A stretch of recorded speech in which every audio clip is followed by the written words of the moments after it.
Another day, another basketball stories na naman ang pagkikwentuhan natin.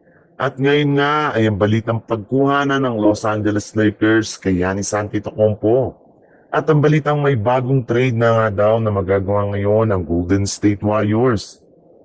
Sinabi na nga na todo na nga talaga ang Los Angeles Lakers sa trade ni Giannis Antetokounmpo sa darating na offseason para lamang maitandem ito sa kanilang superstar na si Luka Doncic.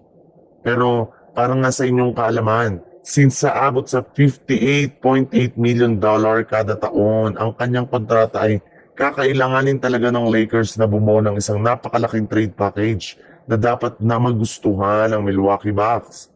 Hindi lang naman nga pwede, puro mga role players lamang ang ibibigay nila sa Bucks kagaya na lang na mga nagsilabas ang trade proposal sa social media bagkos kailangan nga nila na magsakripisyo dito ng napakaraming manlalaro. In fact, base nga sa ibinulgar ng isang NBA insider, aabot nga daw sa 8 player ang posibleng i-offer ng Lakers sa Bucks bilang kapalit ni Giannis Antetokounmpo. At ito nga ay kinabibilangan ni na Austin Reeves, Rui Hachimura, Gabe Vincent, Maxi Kleber, Dalton Kenick at 2 future first round pick. Sa ganyang paraan lamang nga daw makukuha ng Lakers si Giannis sa darating na offseason.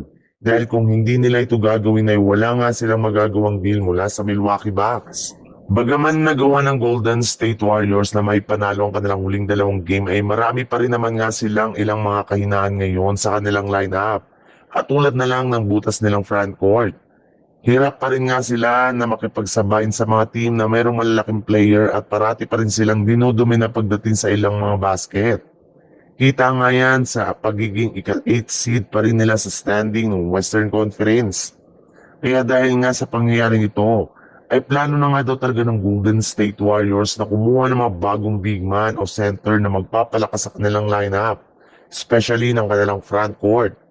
As of now nga ay meron ng 3 center ang nasa listahan ng kanilang team, katulad na kinabibilangan ni Daniel Gafford mula sa Dallas Mavericks, Robert Williams mula sa Portland Trail Blazers at higit sa lahat si Nick Claxton mula sa Brooklyn Nets.